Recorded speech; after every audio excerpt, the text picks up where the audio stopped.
بسم الله الرحمن الرحیم. سلام علیکم ګران زده کوونکو، ښه راغلاست د عضوي کیمیا درسونو ته. هیله ده جوړ او روغ اوسئ او درسونه د لومړي لوست سره در سره تعقیب کړئ. ګران زده کوونکو، نن موږ کوشش کوو چې په دې لوست کې عضوي کیمیا شروع کړو. خدای دې وکړي چې د توان خدای دې موږ ته راکړي چې تر اخره پورې بوځو. دا درسونه مو د زده کوونکو په خواهش باندې شروع کړل. موږ خو نور درسونه مثلا کیمیا د سر لا شروع کړې وه، خو زده کوونکو خواهش وکړه چې په عضوي کیمیا کې یعنې جدا کیمیا ده، یعنې په نور کیمیاګانو باندې تاثیر دومره نه لري، یعنې جدا مطالعه کیږي. نو ښه ده چې موږ ته درسونه اپلوډ شي په پښتو ژبه او په دري ژبه. یعنې دې چینل کې ګران زده کوونکو تاسو هم درسونه په پښتو ویلی شئ، هم دري باندې تاسو ولاړ شئ، هلته پلی لیستو باندې کلیک وکړئ، کوم درس چې غواړئ په پښتو هم شته، په دري هم شته، ویې ګورئ در سره او کوشش وکړئ د درسونو نور ملګرو ته هم ورسوئ. تاسو به غټ کومک ما سره همدا وي چې دا ویډیوګانې نور ملګرو ته ورسوئ چې تر څو دغه صدقې جاریه کې سره شریک اوسو. ګران زده کوونکو، ګران زده کوونکو، په دې چینل کې هم ریاضي هم ساینسي مضامین ټول مطالعه کیږي، په پښتو او دري ژبه باندې مطالعه کیږي. تاسو یې وګورئ، مهم ټکي در سره مثلا یاده شوئ، نور مسایل کار کوئ او مهم نظریات چې د درسونو په باره کې لرئ ما سره شریک کړئ. همداسې هر یعنې نظر چې لرئ د درس په باره کې ولې درسونه تاسو لپاره دي، کوشش وکړئ چې ما سره شریک کړئ تر څو پورې دا برنامه نور هم ښه کړو. ګران زده کوونکو، ګران زده کوونکو، نن په دې درس کې موږ لومړی درس ده او په دې درس کې موږ راځو عضوي کیمیا له خیره شروع کوو. عنوان لیکو چې عضوي، یعنې وبه لیکو عضوي کیمیا، عضوي کیمیا یا ورته وایي چې ارګانیک کیمستري، ارګانیک کیمستري. همداسې ګران زده کوونکو تاسو کولی شئ چې غیر عضوي کیمیا هم چې شروع شوې ده په همدې پلیلیستو کې در سره مکمل وګورئ. درسونه یې دي روان دي، کوم ځایونه کې چې مشکلات لري هغه در سره وګورئ، کوشش کوئ د سر در سره وګورئ، ډېر ښه ترې زده کوئ. او عضوي کیمیا ګران زده کوونکو، مخکې د دې نه چې نورې خبرې پرې وکړو اول به یې تعریف کړو. صحیح ده؟ عضوي کیمیا کوم کیمیا ته ویل کېږي ګران زده کوونکو؟ هغه کیمیا ته ویل کېږي چې عضوي مرکبات څېړي. موږ تاسو مرکب یو وخت کې د مخه تعریف کړی و که نه؟ موږ ویلو چې په غیر عضوي کیمیا کې موږ مرکب تعریف کړی. مرکب څه شی ته وایي ګران زده کوونکو؟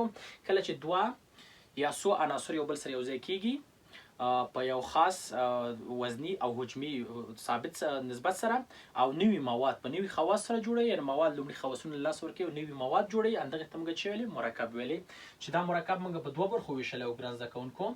یو چې ده هغه عضوي مرکب و او یو غیر عضوي مرکب و. اول ته مو ویلو چې عضوي مرکب هغه مرکب ده چې هغې کې کاربن وي، هایدروجن وي، اکسیجن وي. صحیح ده؟ مثلا سلفر پکې وي، نایتروجن پکې وي او فاسفورس وي او هلوجن. هلوجن هم پوهېږي چې هدف یې فلورین ده، کلورین ده، برومین ده او ایودین ده. صحیح ده؟ یعنې دغه مرکبات څېړي. او غیر عضوي مرکبات چې دي هغه دې کې چې ده ټول جدول موجود ده ګران زده کوونکو، ټول جدول دی، د ټول جدول عناصر دلته موجود دي. هملته دي شپږ دانې دي چې همدغه شپږ دانې عناصر دا ټول مرکبات یې جوړ کړي دي. یعنې مرکبات موږ مخکې نه تعریف کړي وو. موږ اوس څه شی وایو؟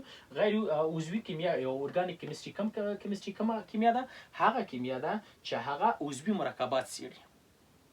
عضوي مرکبات څېړي، دا تعریف ده ګران زده کوونکو. عضوي مرکبات د چا مرکبات دي ګران زده کوونکو؟ د کاربن مرکبات دي. یعنې دا په یاد وي، عضوي مرکبات ټول د چا مرکبات دي؟ د کاربن مرکبات دي. یعنې ګران زده کوونکو داسې درته وایم، ګوره موږ او تاسو په 11 صنف کې په آخري فصل کې عناصر څېړو. یعنې هلته موږ فلز وایو، غیر فلز وایو، شبه فلز وایو. صحیح ده که نه؟ همداسې نجیبه ګازونه وایو. هر عنصر باندې دانه دانه غږېږي، هر ګروپ باندې دانه دانه غږېږو. صحیح ده؟ خو د هغې دو خواص لږ لږ دي، همغه 2 صفحو کې جمعېږي، همغه هلته مطالعه کېږي، تاسو ټول پرې پوهېږئ. خو کاربن چې ده د دې مرکبات بې حده زیات دي. د دې مرکبات دومره ډېر دي چې دې ته یې بیخي یوه کیمیا د دې په نوم کړې ده، چې دا کیمیا موږ هم په 9 صنف کې هم په 12 صنف کې مطالعه کوو. 9 او 12 یعنې موږ چې 12 مکمله وایو بیا 9 باندې پوهېږو، یا 9 خبرې چې په 9 کې مهمه دي هغه هم درته زه ټول وایم، او په 12 کې چې دي هغه به ټول درته، یعنې دوه کتابه د مکتب ورته لیدی شئ. یعنې دا دواړه کیمیا. او بل نور کتابونه خو ورته خاص پیدا کېږي، غټې لیکي عضوي کیمیا که نه؟ د مکتب کتاب د خپله د اریانا ښوونیز مرکز کتاب، د نور کتابونه هم در سره وګورئ، ټول درته کار کوي. زه کوشش کوم چې ټول درته تشریح کړم. یعنې دا عضوي مرکبات څه څېړي؟ کاربن څېړي ګران زده کوونکو. دا هم په یاد وي چې د کاربن مرکبات څېړي. وایي هغه خاص تعریف. بل یو خو دا ده چې عضوي مرکبات څېړي. بل تعریف څه ده؟ بل تعریف دا ده ګران زده کوونکو چې عضوي کیمیا هغه کیمیا ده چې د څه شي مرکبات څېړي؟ د کاربن، هایدروجن او د هغې چې مشتقات ورته وایي، د هغې مشتقات څېړي، د هغې مشتقات څېړي. یعنی کاربن و هایدروجن مرکبات ته هایدروکاربن هم ویل کېږي ګران زده کوونکو.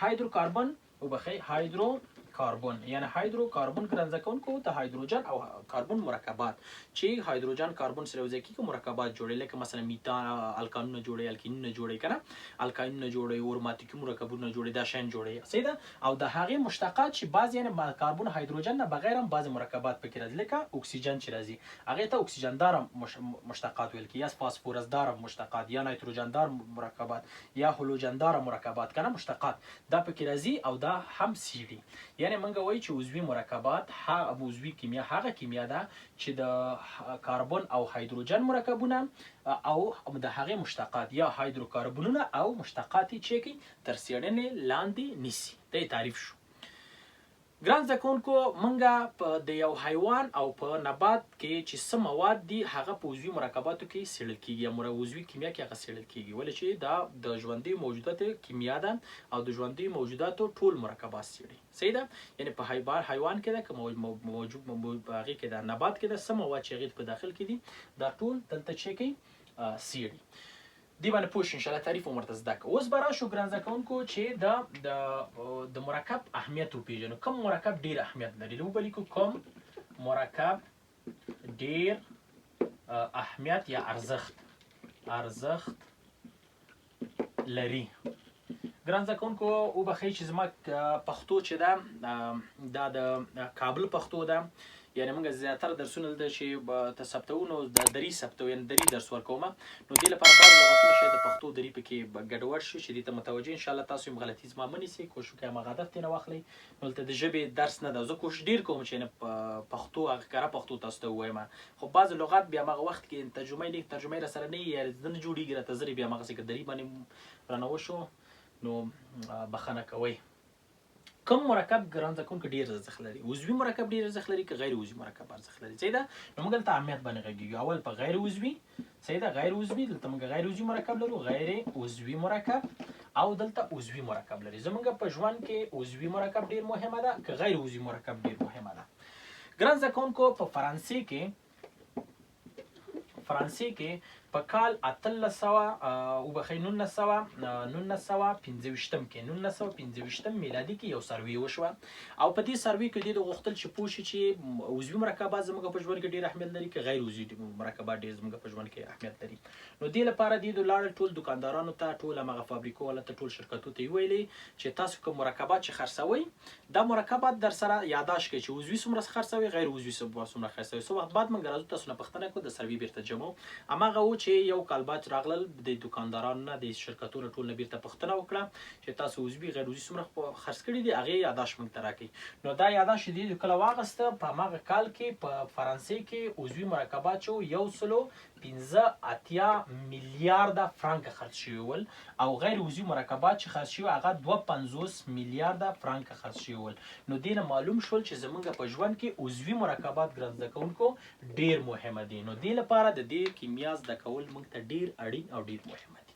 یعنې په دې باندې موږ پوه شو چې په ژوند کې کوم مرکبات ډېر اهمیت لري عضوي مرکبات ډېر بل عنوان چې ګران زده کوونکو باید موږ زده وي هغه د عضوي کیمیا تاریخچه ده ګران زده کوونکو تاریخچه ده د عضوي مرکباتو هغه چې و دا کله چې یعنې دوی د پې پوه شي چې عضوي مرکبات دي هغې وخت کې مثلا د دې د شمېر هم ډېر کم و او د دې د باره کې معلومات هم ډېر کم و او داسې عقیده وه فقط چې دا فقط د ژوندیو موجوداتو او د هغې د پاتې شویو نه لاسته راځي همدې لپاره لومړی نظریه چې ورکړې هغه لیمیري ګران زده کوونکو ورکړې لیمیري ورته وایي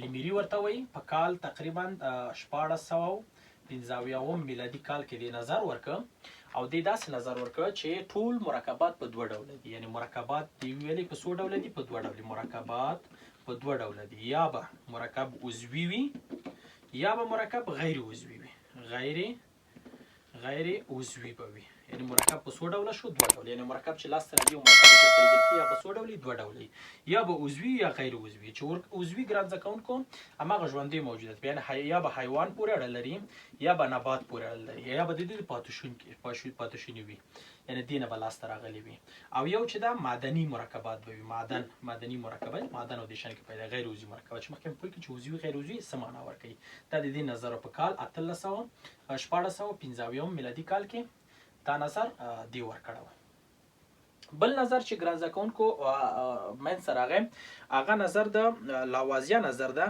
او لاوازیا په کال تقریبا په کال 1340 کال کې، یعنی موږ لیکو چې دویم نظر د لاوازیا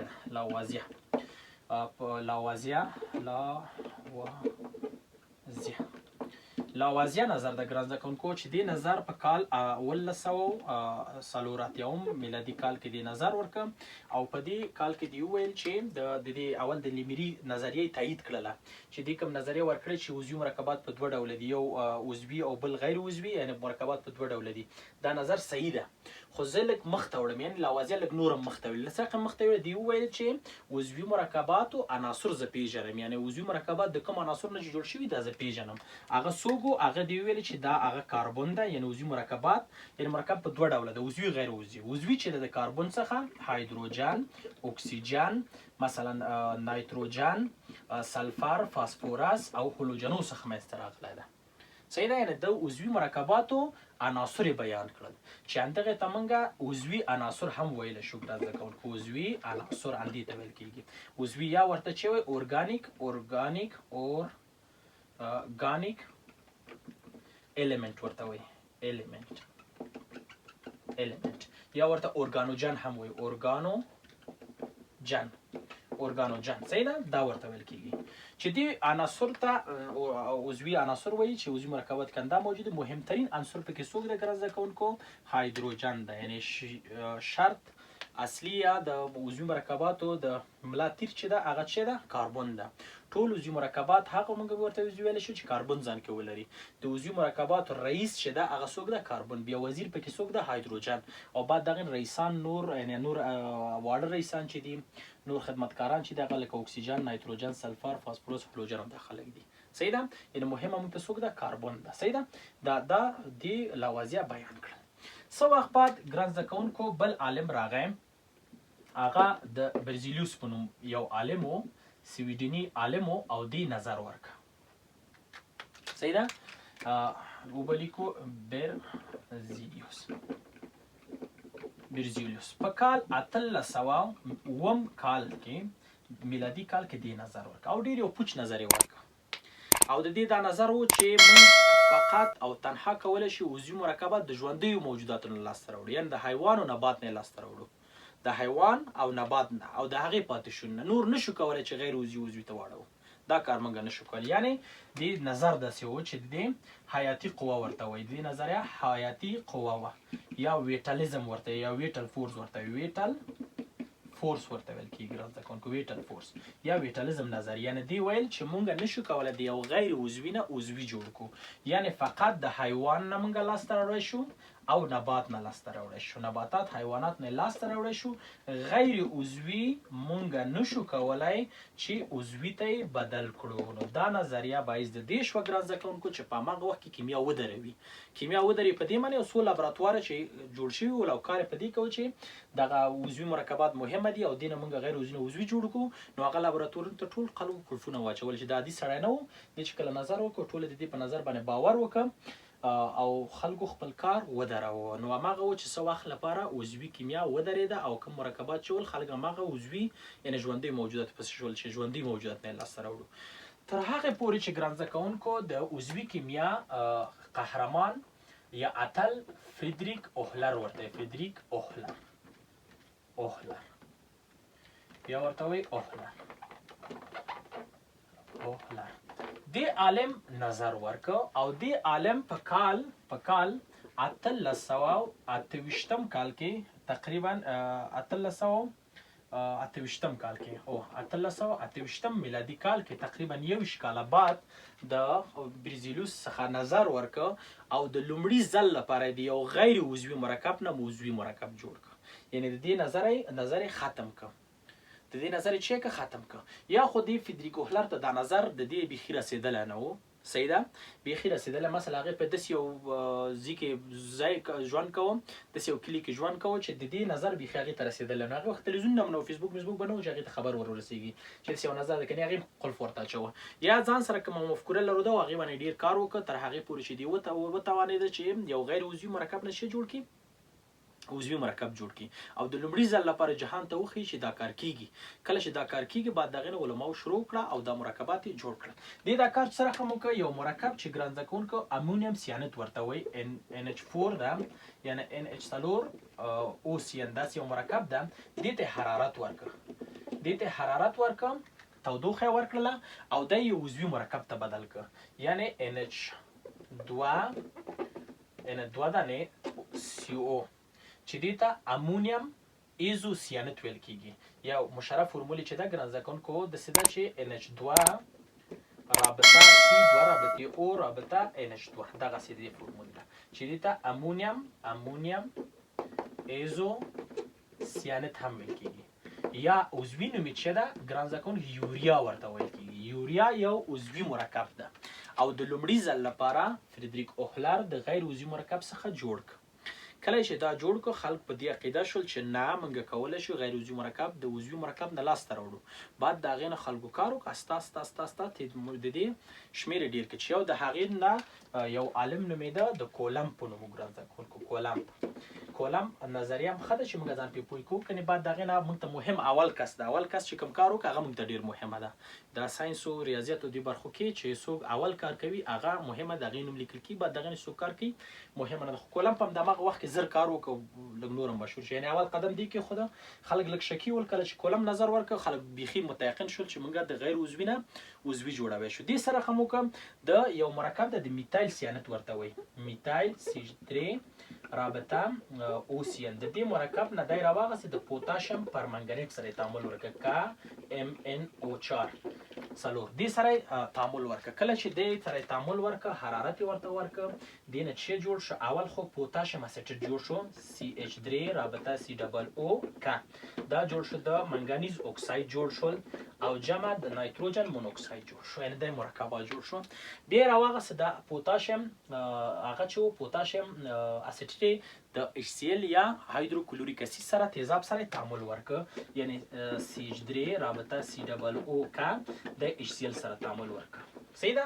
دلته چې وشول ګرانزه کوونکو چې هایدروجن او پوتاشیم خپل ځایونه بدل کړل. پوتاشیم لاړ د کلورین سره تعامل وکړ او هایدروجن راغی د پوتاشیم اسیټ سره تعامل وکړ. دلته اسیټیک اسید جوړ شو ګرانزه کوونکو COOH جمع KCl یعنی پوتاشیم کلوراید چې دغه یو عضوي مرکب ده. د سرکې تیزاب ورته ویل کېږي. صحیح ده. تیزاب سرکه یا اسیټیک اسید یا پس ته بیا له خیره وایي ایتانویک اسید ورته وایي چې یو عضوي مرکب ده د غیر عضوي مرکب نه لاسته راغی. چې همدغې هو ګرانزه کوونکو چې د عضوي مرکباتو شمېر استه چې شو ډېر شو.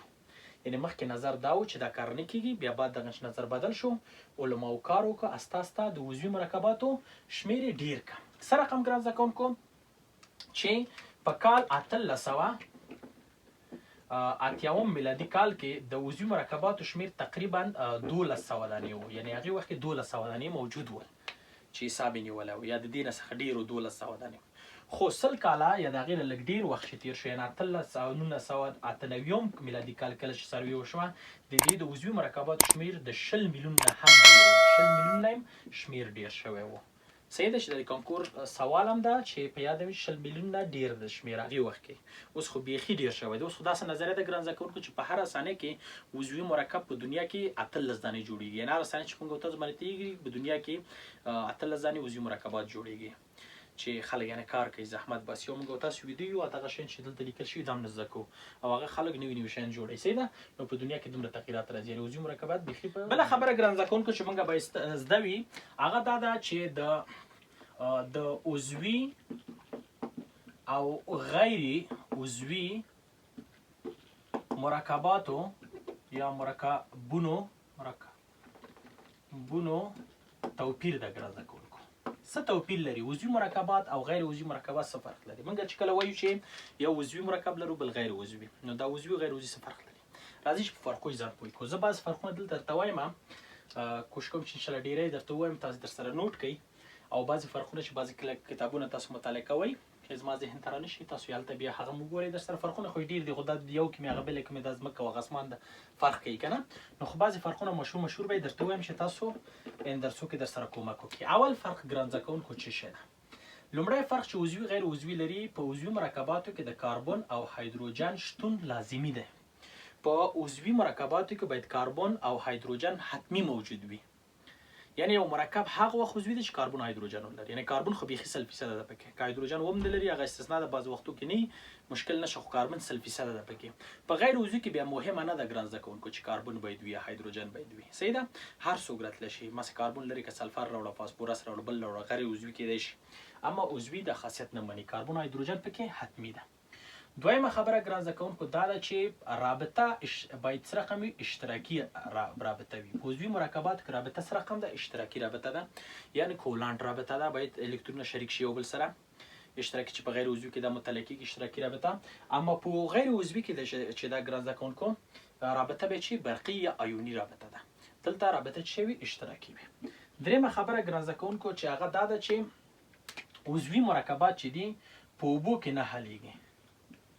په اوبو کې نه حلیږي، یعنی په اوبو کې چې واچې یا اوبه ولیکو ته نه اوبه په اوبو کې نه حلیږي ګران زده کوونکو. په اوبو کې چې واچې ولې چې اړیکه اشتراکي ده او اشتراکي مرکبات په اوبو کې نه حلیږي. بعضې صنعت کې معلوم شي هغه بعضې صنعت لري، یعنی اوچ یا به ځان کې لري، مثلا الکول په اوبو کې حلیږي، عضوي مرکب ده، تیزاب حلیږي. صحیح ده که نه؟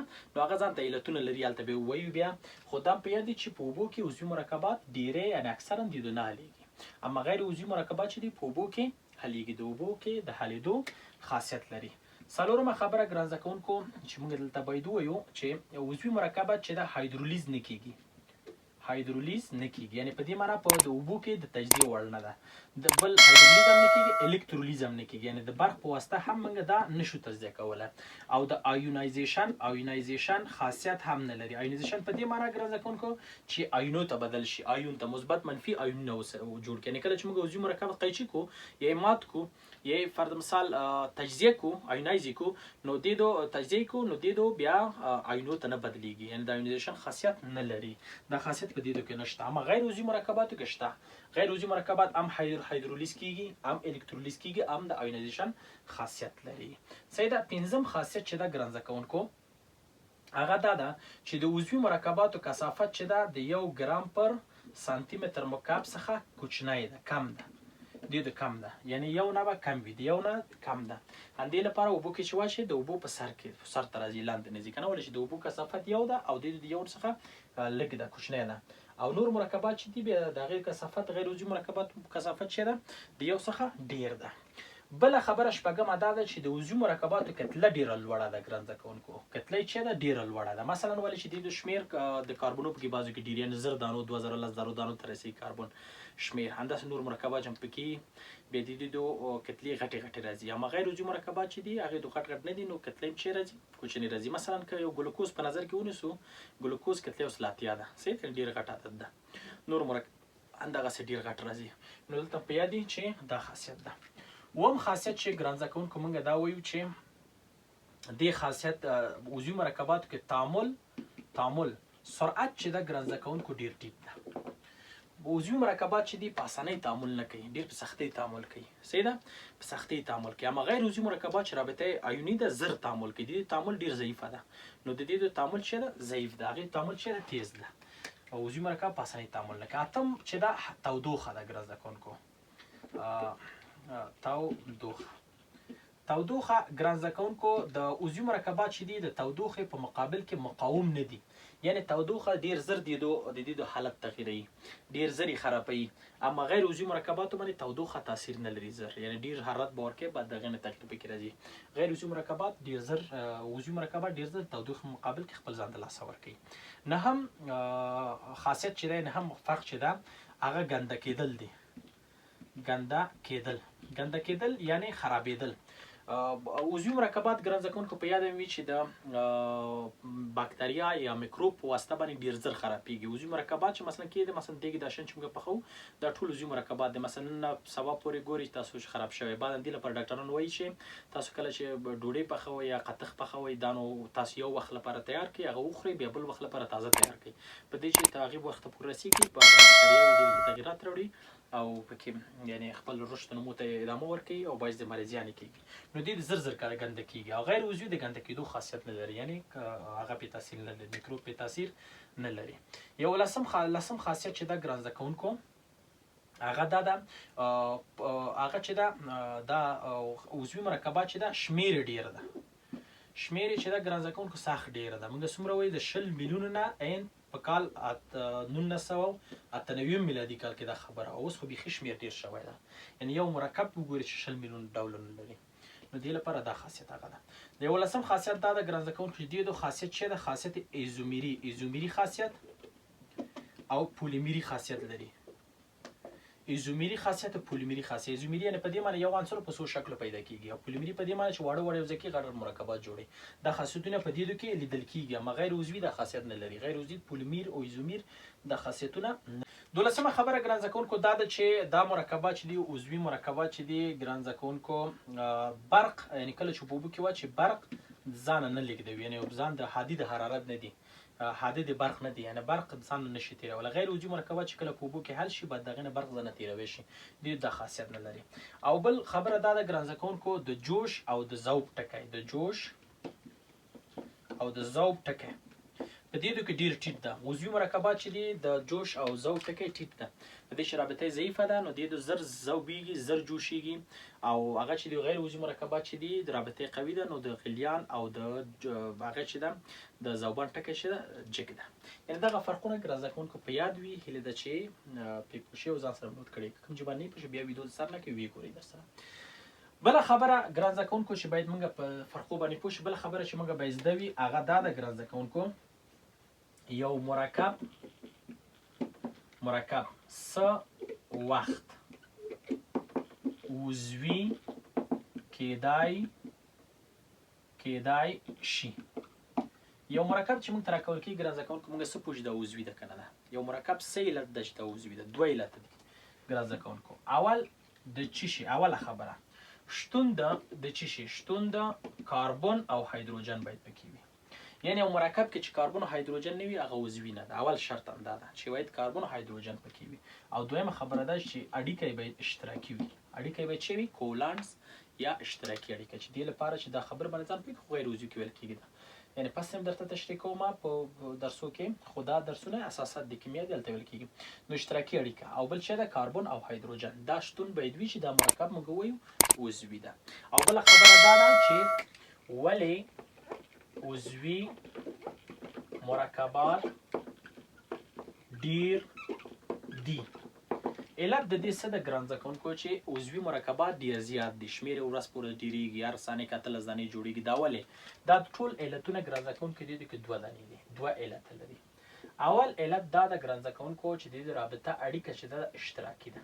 اړیکه چې ده اشتراکي ده. بل د خاصیت د څه شي لري؟ د مرکبات جوړي زنجیریم جوړوي شي، زنجیري او حلقوي درته جوړوي. د کړۍ په شکل مرکبات جوړوي شي، د زنجیر په شکل هم جوړوي شي. صحیح ده؟ دا اول شرط. او بل دویم خاص هغه چې ده د خاصیت د څه شي لري؟ خاصیت د ایزومری او پولیمری خاصیت لري.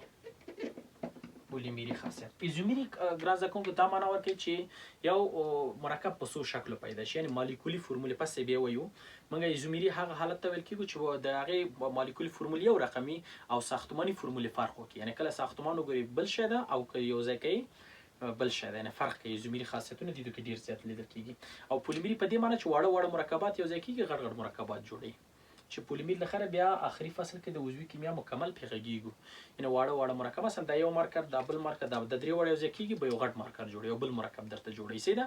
نو داسې جوړ شي د بل مارکر جوړ شي، درې واړه نه یا 10 دانې یو ځای کېږي بل شی ترنه جوړېږي. دې ته بیا چې پولیمري خاصیت چې دې مرکباتو کې ډېر زیات لیدل کېږي. دې لپاره یو مرکب په څو شکلو باندې لیدل کېږي. صحیح ده ګران زده کوونکو؟ دا ګران زده کوونکو د عضوي کیمیا لومړی لوست. هیله ده چې یو شی هم ترې زده کړي وي او پوه شو کې درس سره کتابچو کې ولیکئ او نورو ملګرو ته هم ورسوئ. او نیک نظریات چې لرئ د دې درسو په باره کې حتما ما سره شریک کړئ. ډېر به خوشحاله شم. ښه وخت ولرئ. په مخه.